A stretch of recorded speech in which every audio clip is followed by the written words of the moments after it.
हो गया। तो हम तो कहेंगे भाई ठीक है, इक्विवेलेंस ऑफ NiSO4 इनिशियली कितना है, तो अपन लिखेंगे मोलर, दैट ये तो हो गया moles, volume into molarity divide by 1000 होते हैं मोल्स, और मोल्स है तो मल्टीपल बाय n फैक्टर हो गया इक्विवेलेंस। कितने इक्विवेलेंट यूज हो गया, तो अपन कहेंगे देख भाई ये तो टोटल इक्विवेलेंट है, सो इक्विवेलेंट यूज्ड NiSO4 यूज्ड, तो अपन कहेंगे कितना इक्विवेलेंट यूज हो गया भाई, तो Q by 965 निकल जाएगा। Q कितना है 2 into 9.65 into 60 मिनट्स का ना, सेकंड में कन्वर्ट करें, डिवाइड बाय 965 इतना यूज हो, तो बचा हुआ कितना डिफरेंस, बाद में मोल्स में कन्वर्ट करो, मोलारिटी कैलकुलेट करो, करो therefore Ni2SO4 left, equivalence of NiSO4 left will be equal to 500 into 0.2 divided by 1000 multiplied by 2 minus हो गया 2 into 9.65 into 60 divided by 965 double, ये लो। अब जो बचा हुआ है उसका कंसंट्रेशन निकाल, ये मोल्स हैं, अब तो फॉर्मूला ही लगा दूंगा मैं अगर कुछ नहीं आया तो, molarity is equal to number of moles into 1000 divided by 500 लो, मोल्स तो है ना इनका कंसंट्रेशन हो जाएगा। तो उस टाइप का क्वेश्चन अपन को क्वेश्चन नंबर पॉइंट नंबर 7 में पूछ सकते हैं।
हो गया। अब इसमें तो एक तो अपन से सल्फेट का मतलब कॉपर सल्फेट का कंसंट्रेशन ही पूछना है, ये बताओ क्या कंसंट्रेशन बचा है, कॉपर का प्रोडक्शन हो रहा है उसी का ऑक्सीडेशन हो रहा है, तो क्यों फिर चेंज नहीं, फिर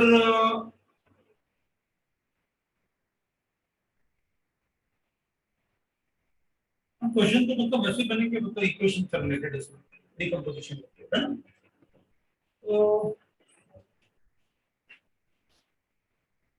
कॉपर इलेक्ट्रोड यूज करेंगे तो ठीक है, तो अपन ऐसे एक मतलब वैसे अब मुझे लगता नहीं होगा ठीक है, फिर भी चलो देखते हैं वहां पे अपन एक क्वेश्चन, ठीक है, तो मतलब पहले आपको बता देता हूँ मैं क्या पूछूं, मेरे पास इलेक्ट्रोलाइटिक सेल है, इसी को ही बना देता हूँ क्वेश्चन, है ना, मेरे पास यहाँ पर impure copper sorry copper electrode 10 ग्राम इम्प्योर कॉपर,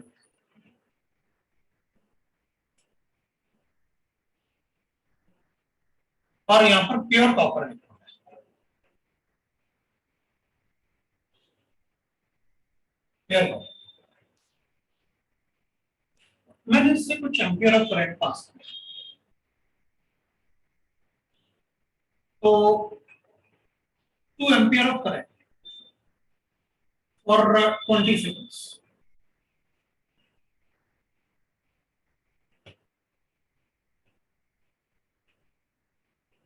चला ऐसे क्वेश्चन बनाएंगे, 2 ampere of current for 20 seconds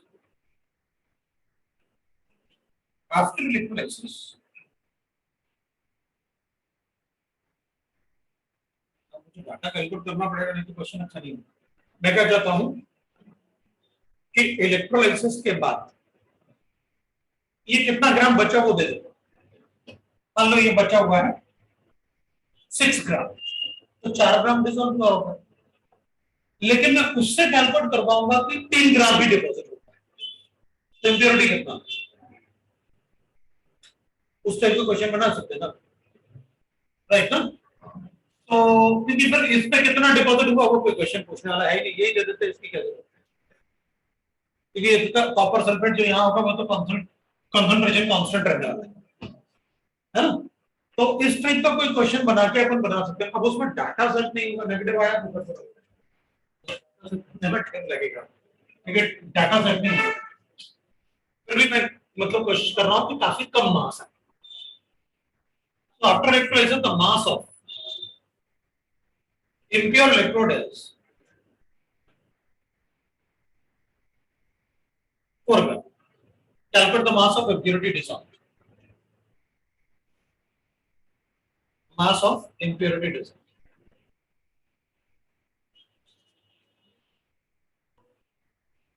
Calculate the mass of impurity dissolved.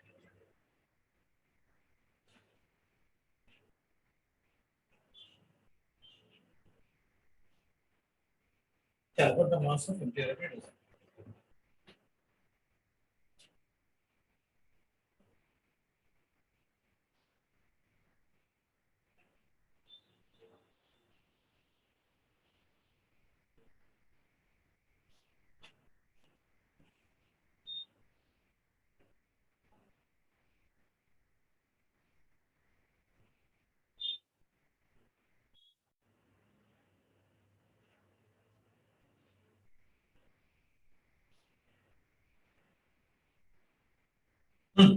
हो गया।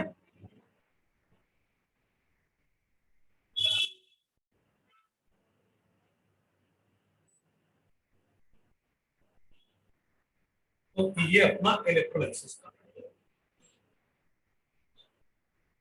बाकी आप कितना भी अच्छे क्वेश्चन देखोगे तो बीच बीच में जो अपन एप्लीकेशन पढ़े वैसे ही क्वेश्चन पूछ रहे हैं।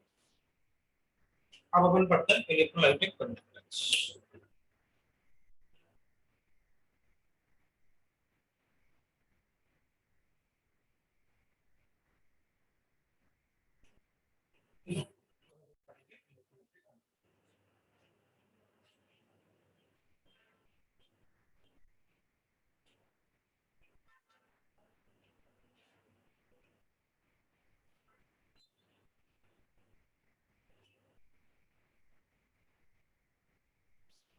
कैलकुलेट किया,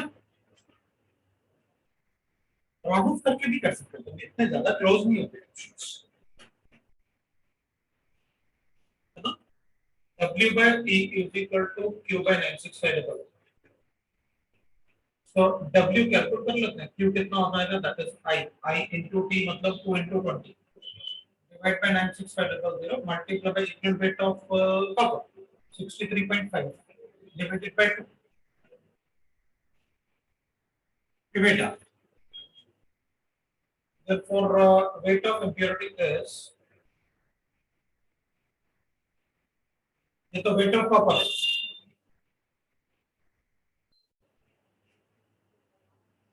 कितना है 6 माइनस ये ना W,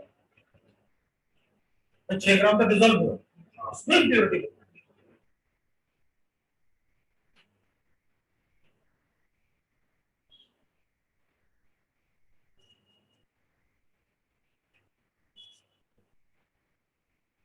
कितना आया, ये वाला W कितना आया था, तो मतलब मेरा इससे दो दो रिएक्ट नेगेटिव नहीं आना चाहिए, दोनों का अपने 0.013 आया, काफी कम आ रहा था, ये तो मुझे भी पता था काफी कम आएगा क्योंकि 96500 का डिवीजन है ना, और मल्टीप्लिकेशन आप 65 से करो मैक्सिमम, और वो 20 into 2 ही तो था।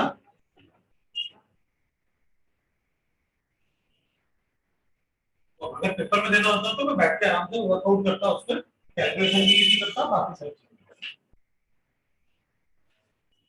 ये तो मैंने आपको सारे कंसेप्ट बता दिए। अब अपन बात करते हैं इलेक्ट्रोलाइट के कंडक्टेंस।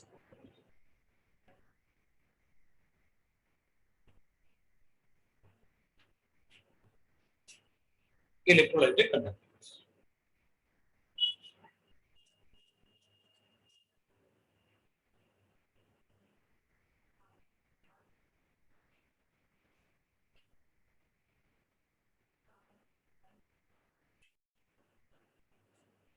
इलेक्ट्रोलाइट के कंडक्टेंस में ना पता क्या होता है, the power of electrolyte to conduct the electricity is called electrolyte।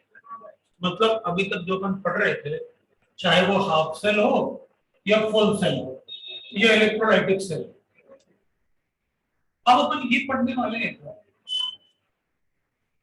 कि मान लो इधर मैंने एक्वस सॉल्यूशन लिखा, एक्वस NaCl, तो अपन कहेंगे Na पॉजिटिव होगा, Cl माइनस साइन होगा और H2 होगा। तो इसका जो मूवमेंट है ना इधर तक, जहां भी वो प्रेजेंट है उधर से उधर, या इसका मूवमेंट जो इधर से इधर, वो किस फैक्टर पर डिपेंड करेगा, राइट ना। तो उसको अपन इलेक्ट्रोलाइटिक कंडक्टेंस बोलते हैं। What are the factors which are affecting the electrolytic conductance. अब ये तो मैंने NaCl ले लिया, अब इसमें सॉल्ट है, एसिड भी हो सकता है, बेस भी हो सकता है, वीक इलेक्ट्रोलाइट भी हो सकता है, स्ट्रॉन्ग, और डाइल्यूशन भी कर, ठीक है। मतलब वो सारे फैक्टर्स कंबाइन करके अपन इलेक्ट्रोलाइटिक कंडक्टेंस, अपन कहते हैं देखो भाई,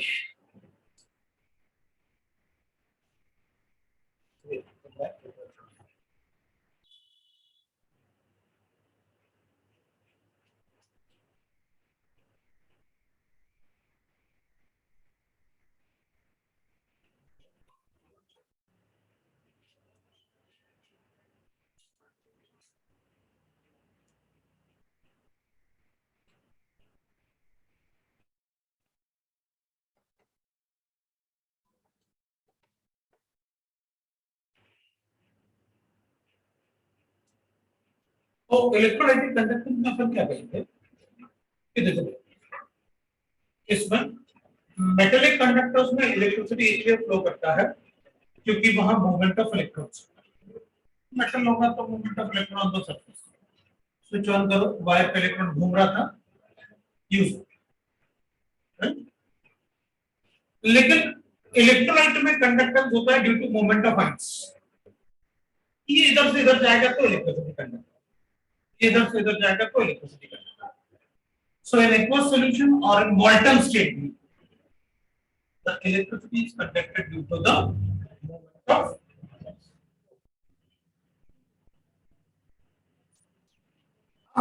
जैसे अपन मेटालिक कंडक्टर्स में पढ़ते हैं ओम्स, है ना, पर ओम्स में बोलते हैं ना V इक्वल टू, उसमें भी रेजिस्टेंस पढ़ते हैं।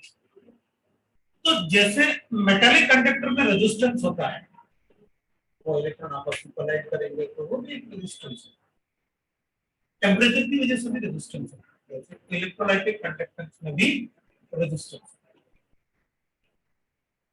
है, उसका रेजिस्टेंस कहां पे डिपेंड करता है, तो अपन कहेंगे इसका इलेक्ट्रोलाइटिक सॉल्यूशन का रेजिस्टेंस डिपेंड करेगा, ये इधर जाना चाहता है, ये उसको पुल कर रहा है, अट्रैक्शन होती है, अपन उसको सॉलिड सॉलिड इंटरैक्शन, राइट। ये इधर जाना चाहता है लेकिन अगर इसका हाइड्रेशन हो गया, मतलब पानी कुछ करा उस पर बैठ गया, तो उसका मूवमेंट स्लो हो जाएगा। वो सॉल्वेंट सॉल्यूट इंटरेक्शन, मान लो जो आपने सॉल्वेंट यूज किया उसकी विस्कोसिटी हाई है तो आयंस का मूवमेंट कम हो जाएगा। मतलब solvent solvent interaction, solvent molecule का आपस में इंटरेक्शन, टेम्परेचर टेम्परेचर तो आपस में इंटरेक्शन को कम करता है। मतलब सॉलिड सॉलिड इंटरेक्शन भी कम करेगा, सॉलिड सॉल्वेंट भी कम करेगा, सॉल्वेंट सॉल्वेंट भी कम करेगा, तो कंडक्टेंस बढ़ेगा, टेम्परेचर बढ़ेगा।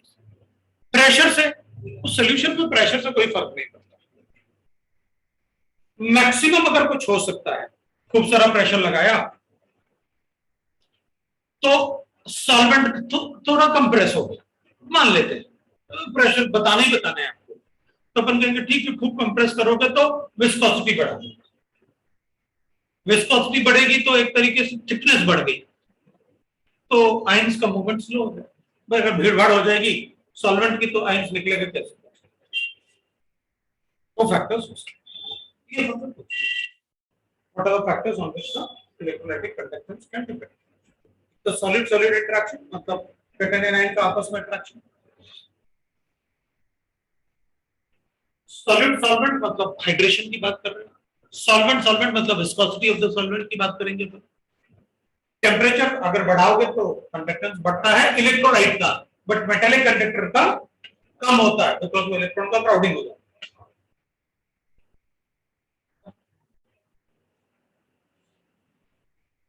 तो फिर अपन को बताएंगे जैसे मेटालिक कंडक्टर्स इसको फॉलो करते हैं वैसे ही इलेक्ट्रोलाइटिक कंडक्टर भी इसको फॉलो करते हैं, V इक्वल टू I।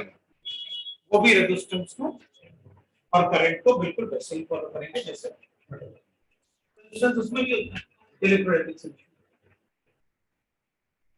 तो जरूरत पड़ेगी तो पोटेंशियल दे दो, रेजिस्टेंस दे दो, I बता दें।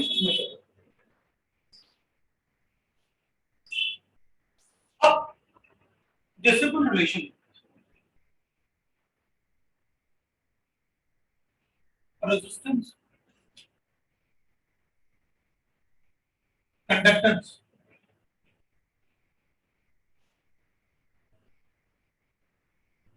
Right, conductivity resistivity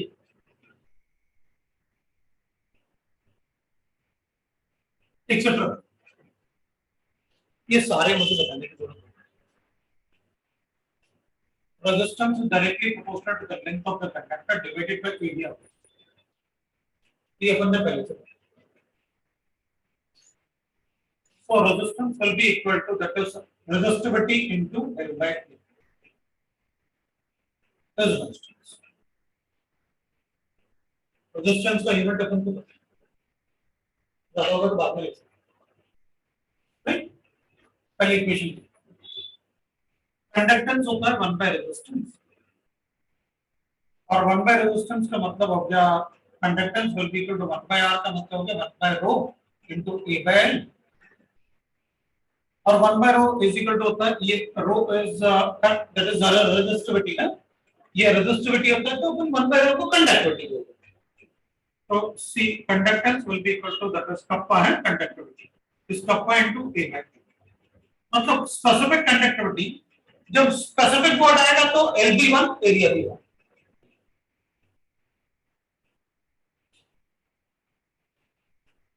Here, so I can write that specific conductance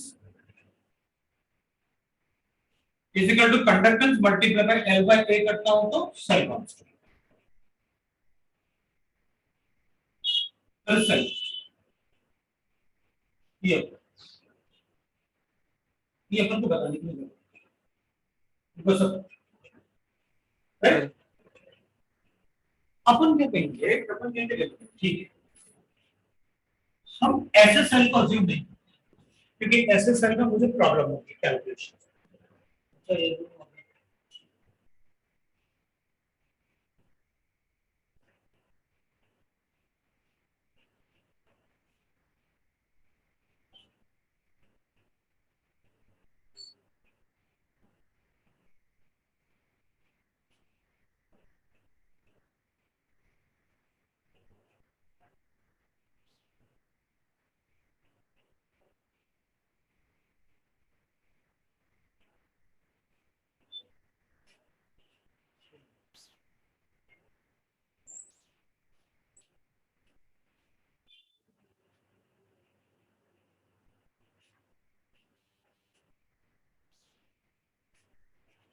ठीक है, तो चलो अब मान लो अपने पास गिवन है, जैसे अपन क्या करेंगे, एक्सेल अज्यूम करेंगे जो क्यूबिक फॉर्म है, जो क्यूबिक फॉर्म, और हमेशा मोस्टली अपन ये क्यूबिक फॉर्म में ही लेते हैं, क्वेश्चन तो अपन को ऐसे मिलता है, क्योंकि अगर अपन ऐसे सेल लेंगे ना तो अपन बहुत काफी कुछ फंस जाएंगे, इसमें अपना कैलकुलेशन बढ़ा, वो क्यों, इसका एरिया कैलकुलेट करो कितना है, उसका रेडियस दो, उसका लेंथ दो, तो मैं एरिया ऑफ द सिलेंडर से कैलकुलेट करूंगा, क्योंकि उस पर डिपोजिशन यहां से भी होना है, यहां से भी होना है, सभी तरफ से डिपोजिशन होना है, बॉटम से भी डिपोजिशन होगा, पूरा सेम एरिया चाहिए। उसके बाद कितना डिप है ये भी बताओ, तो उतना डिप है तो उस वॉल्यूम को माइनस करो जितना ऊपर की तरफ है, मान लो ब्लैक वाला पार्ट डिप नहीं, बस उतना ही डिप है, तो ब्लैक वाले को हटाओ, हमको तो पूरा लेंथ गिवन, तो वो प्रॉब्लमेटिक होता है, ऐसे क्वेश्चन पूछते भी नहीं, राइट। वो क्या करते हैं, वो कहते हैं भाई तुम तो है ना ऐसे कर लो कि ये पूरा ही मतलब इलेक्ट्रोड सरफेस, और उन्होंने कह दिया कि इसका जो इधर से इधर तक का डिस्टेंस तो वो भी एल है, और ये हाइट भी एल है, सब कुछ एल ही है, और ये दूसरा ये पॉजिटिव ये पूरा सोल्यूशन भरा हुआ है उसमें कैलकुलेशन का, तो अपन को कोई प्रॉब्लम ही नहीं है, इसका एरिया दे देते हैं, ये एरिया ऑफ द इलेक्ट्रोड हो गया जिसका अपन रेजिस्टेंस की बात कर रहे थे, है ना, जिसके अपन रेजिस्टेंस की बात कर रहे थे, और लेंथ जो होता है वो एल जो होता है वो डिस्टेंस बिटवीन द इलेक्ट्रॉन्स, अब इधर क्या होता है, इन दोनों के बीच में डिस्टेंस कैलकुलेट करो, वो होता है, क्योंकि हमें सेल कांस्टेंट चाहिए ना, एक बार सेल कांस्टेंट कैलकुलेट हो गया तो वो कांस्टेंट है, उसमें कोई भी दूसरा सॉल्यूशन डालो एल बाय ए थोड़ी देंगे, राइट, वो तो वही रहे, तो अपन इस टाइप से ले लेते हैं भाई, इसमें इलेक्ट्रोलाइट ले लेते हैं और अब इलेक्ट्रोलाइसिस करते हैं, और फैक्टर्स अपन को पता है कि कौन किस तरफ फोल्ड होगा, तो कौन किसको क्या फोल्ड करेगा, वो फैक्टर्स अपन ने पढ़ा। तो अब इसमें अगर अपन यूनिट की बात करें थोड़ा सा, और अपन बात कर लेते हैं, जैसे भाई अपन लिखेंगे conductance is a extension,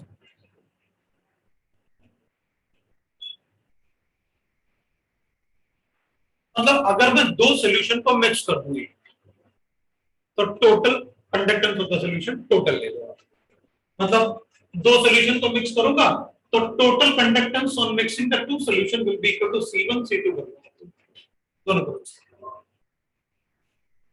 right.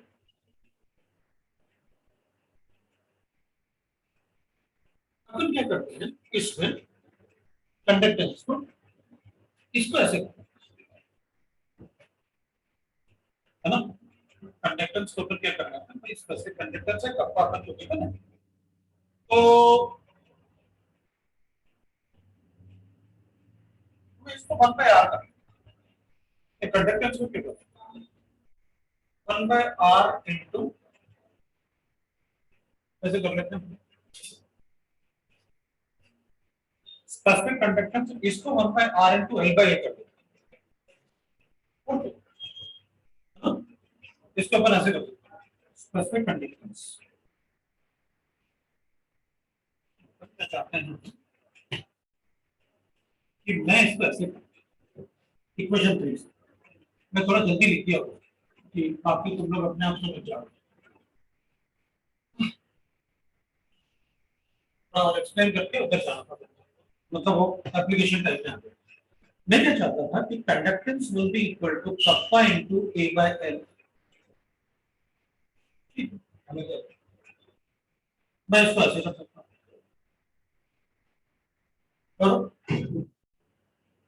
तो अपन कहेंगे this will be equal to kappa into ये हो जाएगा अपने पास वॉल्यूम बाय एल,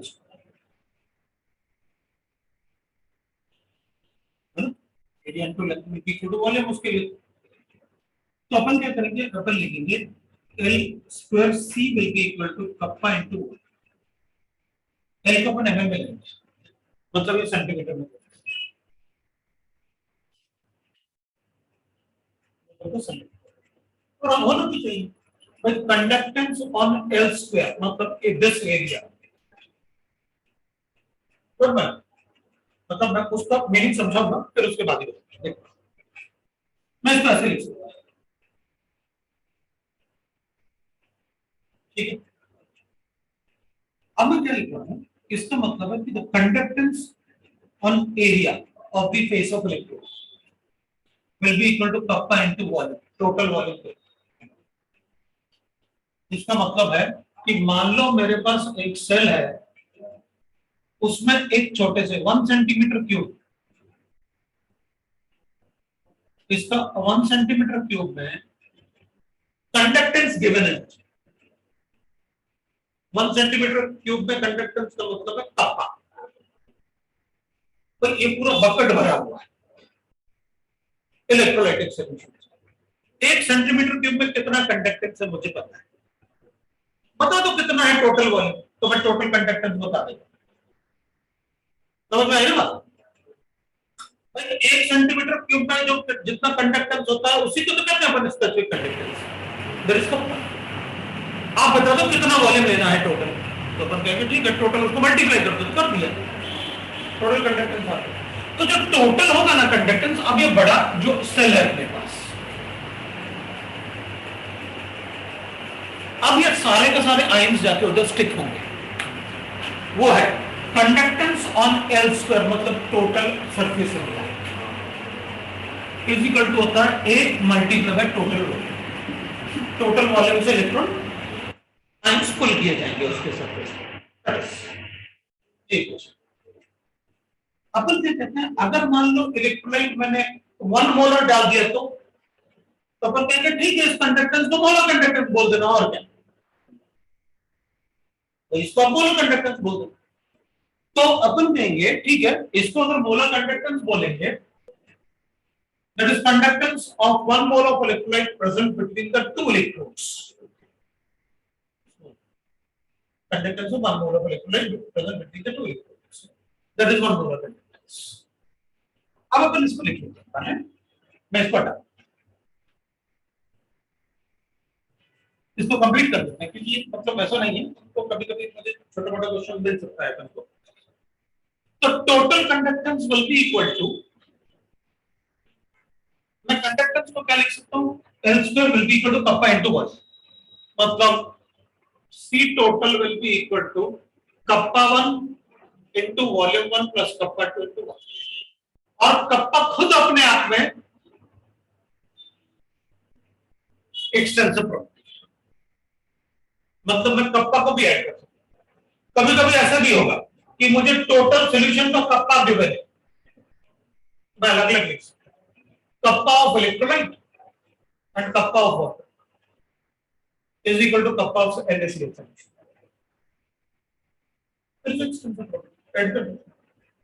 राइट।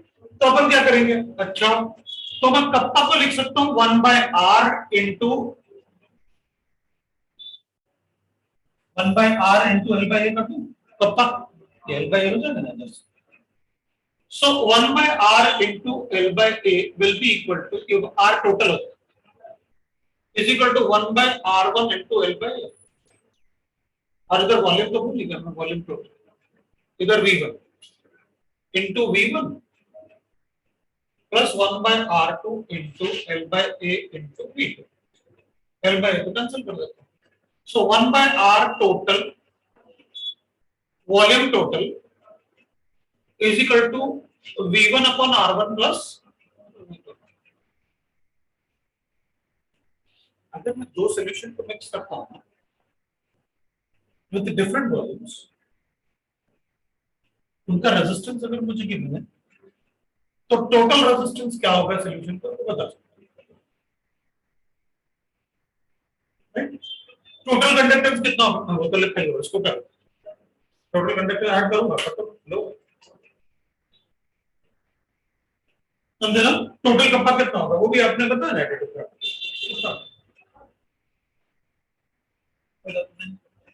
ठीक है। इसको कर लेते हैं पॉइंट पॉइंट। अगर दो सॉल्यूशन को अलग अलग वॉल्यूम से अलग अलग रेजिस्टेंस है, अगर हम दो सॉल्यूशन को मिक्स करेंगे तो मिक्सचर का कितना कंडक्टेंस होगा।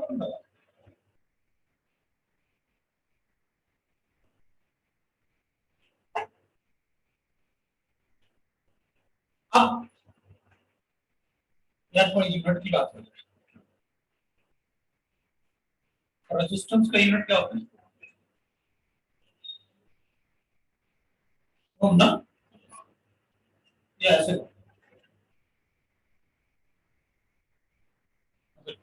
तो कंडक्टेंस पर ओम होता है।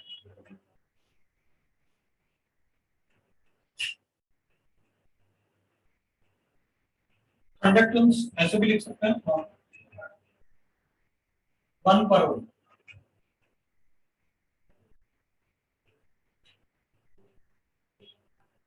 1 सीमेंस 1 पर ओम will be equal to 1 है ना। 1 सीमेंस।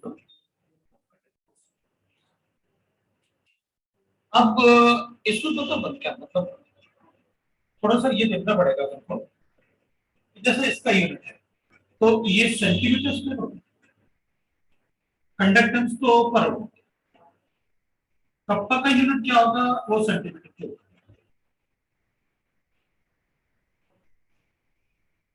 और ना।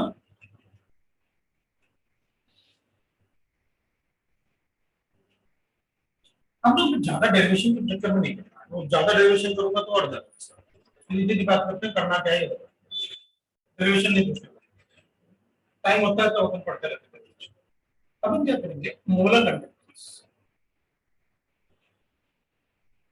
उसको ऐसे देंगे, molar conductance will be equal to होता है kappa into 1000 divided by molar.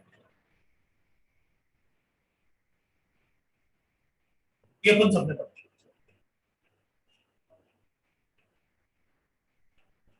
ठीक है,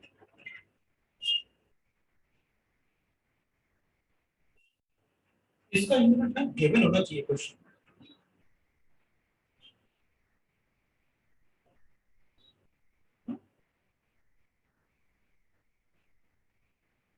molar conductance is equal to kappa by molar.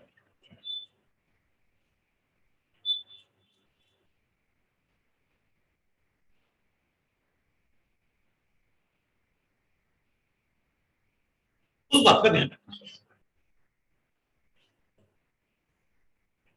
समझे ना, क्योंकि उसमें हम बड़ी गलती करते हैं। हमको क्या मतलब पर सेंटीमीटर गिवन है, पर मीटर गिवन है, फॉर्मूला है तो ठीक है ना, वो गलती नहीं करेंगे, क्योंकि सबसे ज्यादा गलती तो यही पे करवाते हैं एग्जाम्स।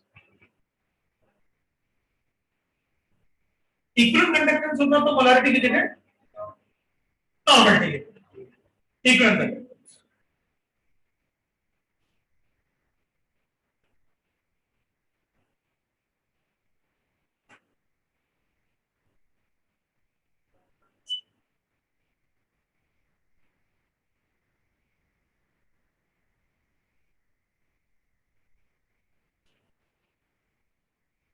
हम मतलब कप्पा की जगह वो भी लिख सकते हैं बाय ना, ऐसे क्वेश्चंस अगर जरूरत पड़े तो नहीं। कभी कभी क्वेश्चन में होता भी है, पर तो मोलर कंडक्टेंस गिवन है, पोलैरिटी गिवन है, रेजिस्टेंस गिवन है, फिर बाद में किसी दूसरे सॉल्यूशन के लिए पूछो, तो पहले वाले सॉल्यूशन से एल बाय ए कैलकुलेट किया, बाद में दूसरे वाले सॉल्यूशन के लिए एल बाय ए सब्स्टिट्यूट करके मोलर कंडक्टेंस।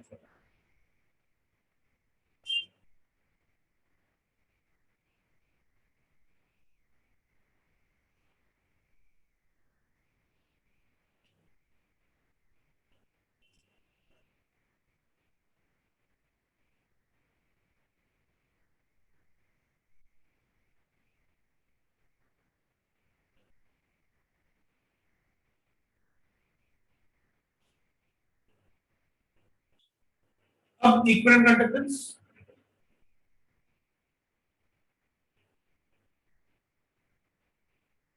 तो वैसे तो अपन मोलर कंडक्टेंस कैलकुलेट करेंगे तो मोलैरिटी की जगह n बाय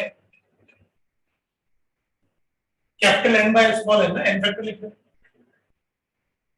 तो इधर n आएगा और ऊपर n आ जाएगा, स्मॉल n ना। तो इधर equivalent conductance into n factor is equal to molar.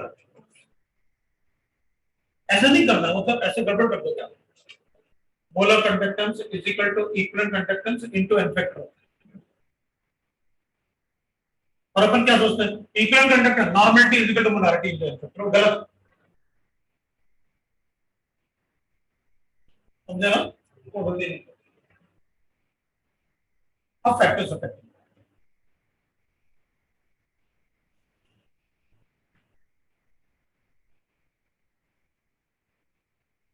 मैंने इसका कोई क्वेश्चन नहीं करवाया, चलेगा ना आपको इसमें।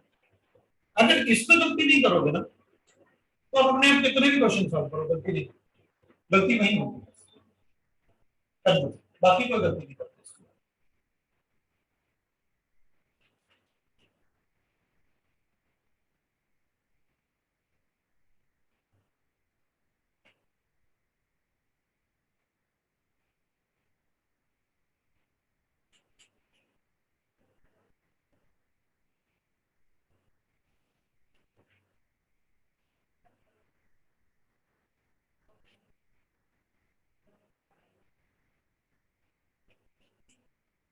अब अगर अपन फैक्टर्स ऑफ फैक्टर की बात करें तो nature of factor,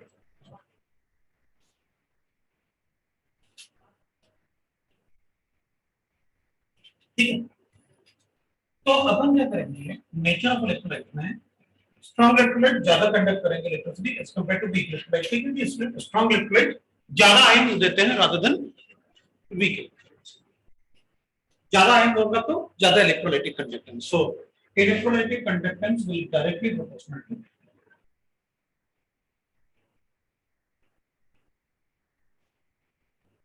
number of ions. तो स्ट्रॉन्गर इलेक्ट्रोलाइट के ज्यादा लेंगे,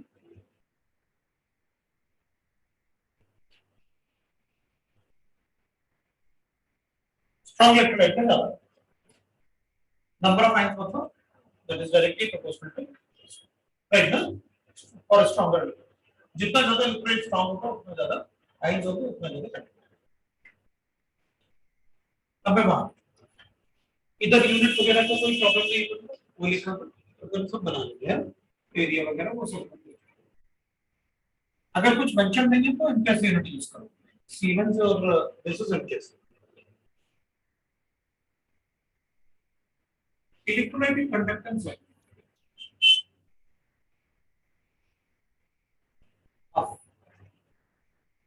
अगर लिथियम आयन को कम होगा सोडियम आयन से, सोडियम आयन का कम होगा पोटेशियम आयन, कम होगा रुबिडियम से, रुबिडियम का कम होगा सी से, ड्यू टू हाइड्रेशन, लिथियम का हाइड्रेशन ज्यादा।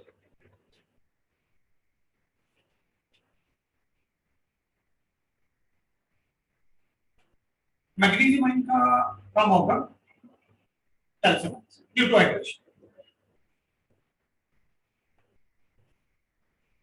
सोडियम आयन का कम होगा मैग्नीशियम, तो मैग्नीशियम, मैग्नीशियम आयन का तो हाइड्रेशन होता है, लेकिन दो इलेक्ट्रॉन बन सकता है ना, एक मैग्नीशियम। तो अगर चार्ज ज्यादा है तो ज्यादा ही कंडक्टेंस है, तो उसको इनको पता तो नहीं है कंडीशन दूंगा किसका इलेक्ट्रोलाइटिक कंडक्टेंस ज्यादा है, चार्ज में किसका कंडीशन से।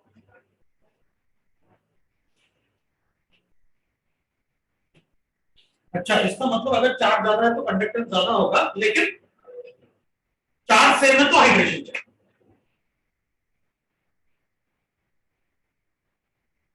राइट। चार्ज सेम है तो हाइड्रेशन चेक करना है, वरना फिर तो ऐसे। अब हम कॉल करते हैं H plus ion has maximum electrolytic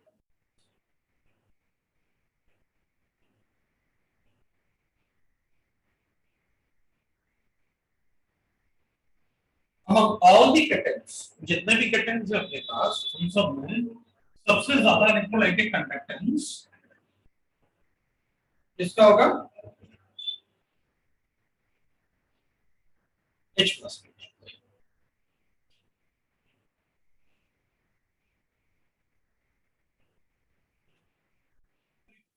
349.5 होता है, along right na conductors and rest all बाकी सभी कोई भी कटान ले लो 200 से कम नहीं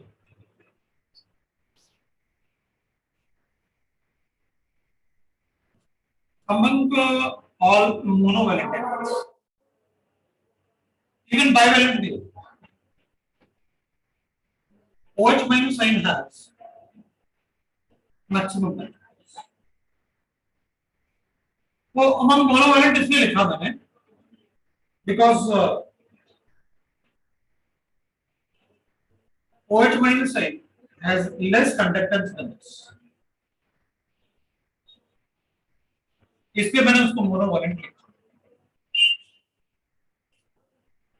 मतलब कैटाइन में ऐसा कोई एक्सेप्शन नहीं था ना हाइड्रोजन से दूर दूर कोई नहीं है सबका 200 से कम ही होता है हाइड्रोजन सारा चीज मतलब उसमें कोई नंबर है लेकिन एनाइंस में ऐसा नहीं है उसने कि भाई जब इलेक्ट्रोलाइसिस होता है ना और उसमें जो H प्लस साइन होता है ना वो H प्लस साइन इधर नहीं जाता क्योंकि H plus sign in water will be like this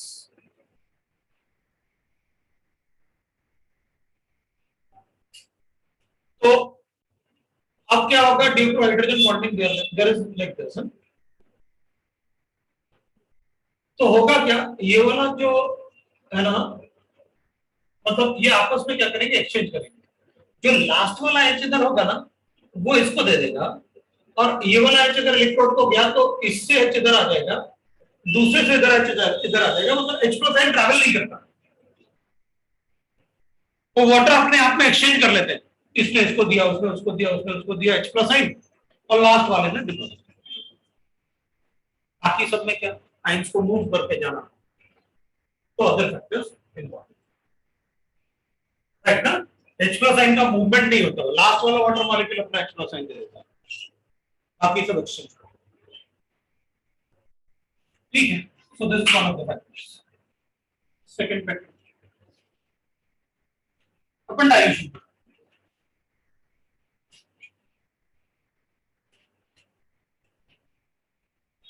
on dilutions the interaction between the electrolytic solution ions decreases तो डाइल्यूशन होगा तो वॉल्यूम बढ़ गया तो आयन दूर दूर चले गए तो उनके आपस में अट्रैक्शन तो कंडक्टेंस बढ़ गया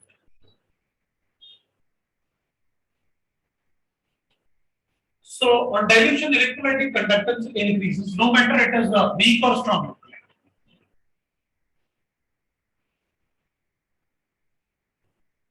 on dilution electrolytic conductance increases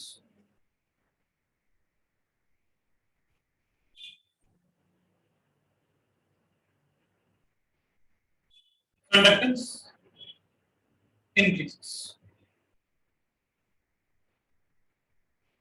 अब ये अगर लिखेंगे कि भाई मेरे पास स्ट्रॉन्ग इलेक्ट्रोलाइट है या वीक इलेक्ट्रोलाइट है तो कुछ कहेंगे देखो मोलर कंडक्टेंस वर्सेस अगर कंसंट्रेशन लिखा हो तो स्ट्रॉन्ग इलेक्ट्रोलाइट के लिए तो ऐसे बनता है लेकिन वीक इलेक्ट्रोलाइट के लिए ऐसे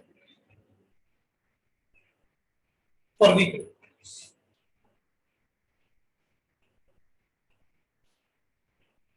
इलेक्ट्रोलाइट के लिए तो ऐसे है बट स्ट्रॉन्ग इलेक्ट्रोलाइट के लिए ऐसे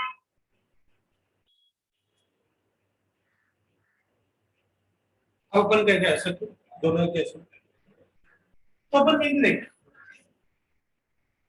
फॉर स्ट्रॉन्ग इलेक्ट्रोलाइट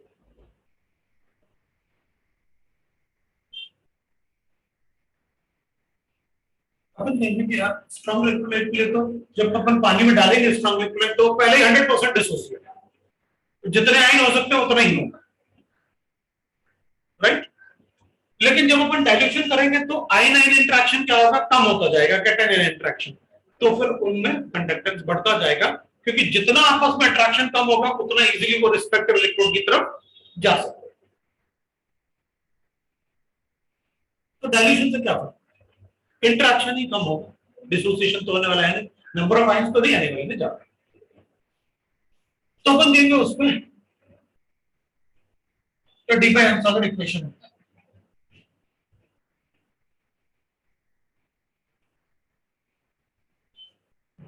ये होता है कि मान लो अपने पास इनफाइनाइट डायमेंशन पे इलेक्ट्रोलाइटिक कंडक्टेंस है, मोलर कंडक्टेंस है। इनफाइनाइट डायमेंशन का मतलब होता है कि जैसे मैंने एक सॉल्यूशन बनाया केसीएल, राइट? तो 0.1 मोलर, अब इसमें पानी डालना, मैं पानी डालूंगा तो ये दूर दूर होंगे तो ऑब्वियसली बात है उनका कंडक्टेंस बढ़ना चाहिए क्योंकि उनको वो रिस्पेक्टिव इलेक्ट्रोड पे इजीली जा सकते हैं। इनफाइनाइट डायमेंशन का मतलब वो डायमेंशन जिस पे ये एक दूसरे से इंडिपेंडेंट हो, आपको कोई अट्रैक्शन नहीं होगी, उसी को कहते हैं इनफाइनाइट डायमेंशन, जब कैटायन और एनायन आपस में एक दूसरे से इंडिपेंडेंट। ठीक, सो इनफाइनाइट डायमेंशन पे तो मैक्सिमम होगा। कौन सा अगर इक्वेशन के लिए अपन को इसको रूट लेना तो वो कहता है कि भाई इसमें आप एक कांस्टेंट ले लो, बी ले लो, कुछ भी ले लो, रूट ऑफ कंसंट्रेशन ले लो, इज इक्वल टू वो कहते हैं molar conductance at given concentration. तो फिर इसको गिवन कंसंट्रेशन है, वो क्या कहता है आपके पास केसीएल का 0.1 मोलर पे कंडक्टेंस था, वो अपन कैलकुलेट कर सकते हैं मोलरिटी की वजह से, पता दे दो ये इंस्टेंस दे दो, तो अपन कहेंगे ये तो मुझे पता है, ये मैक्सिमम, मैक्सिमम मतलब ये। अब इस बार अगर कंपेयर करेंगे अपन तो देख, जैसे जैसे कंसंट्रेशन डाइल्यूशन करोगे ये वैल्यू क्या होगी, कम होगी, डाइल्यूशन करोगे तो कंसंट्रेशन कम होगा, तो कंसंट्रेशन कम होगा तो ये वैल्यू बढ़ेगी, तो डाइल्यूशन तो बढ़ेगा। where B depends on nature of liquid, where B is constant and depend on nature of liquid. Nature of liquid. Example ले लेते हैं, NaCl के लिए B equal to 1, MgCl2 के लिए B equal to 2, मतलब चार्ज कटेगा, ठीक। तो इसको अपन ऐसे लिख सकते हैं इक्वेशन 1 को,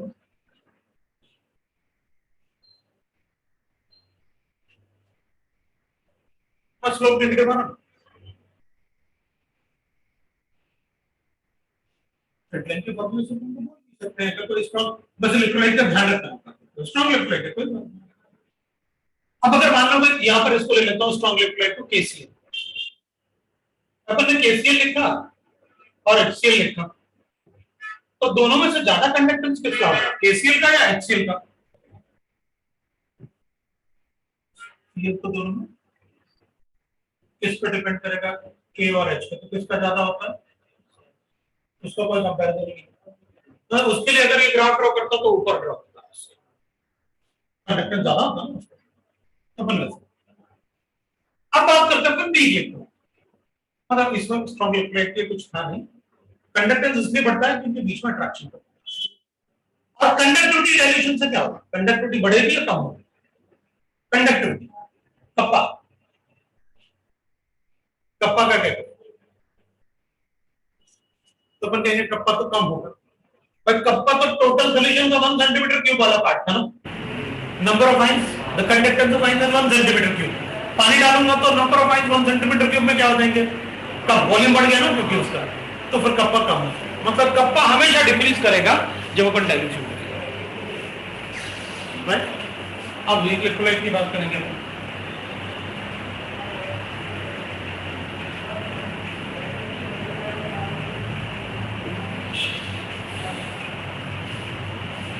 फिर अपन यही रुके, मेरी क्लास अभी 5:30 बजे घर जाएगा ऑनलाइन, ऑफलाइन शायद तुम लोगों ने कहा होगा,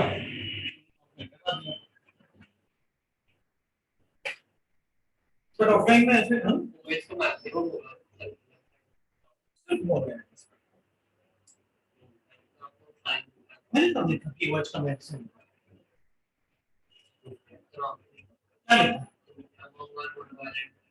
और ये क्या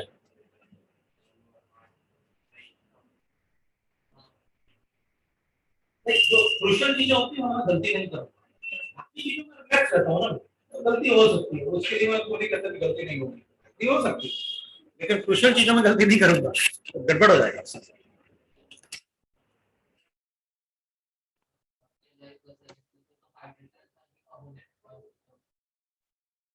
चार्ज अगर सेम रहेगा तो हाइड्रेशन कम होगी ना बड़े साइज से।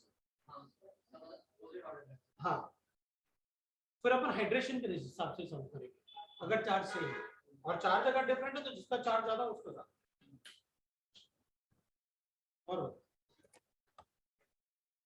और कुछ पूछना? अब अभी तो 30 की मेरी क्लास है, लेकिन वैसे तुम लोग ना डाउट आउट लेके आ सकते हो, क्योंकि अगर क्लास लगे ना तो डाउट आउट लेके आ जाएगा। पर डाउट मतलब जो भी तुम्हारे डाउट्स हैं, शीट वीट है, कहीं से भी कुछ भी डाउट, जो डाउट्स है अभी कहाँ तुम लोग यही बैठते क्लास में, तुम्हारी ऑफलाइन क्लास है, मतलब जीटी सर भी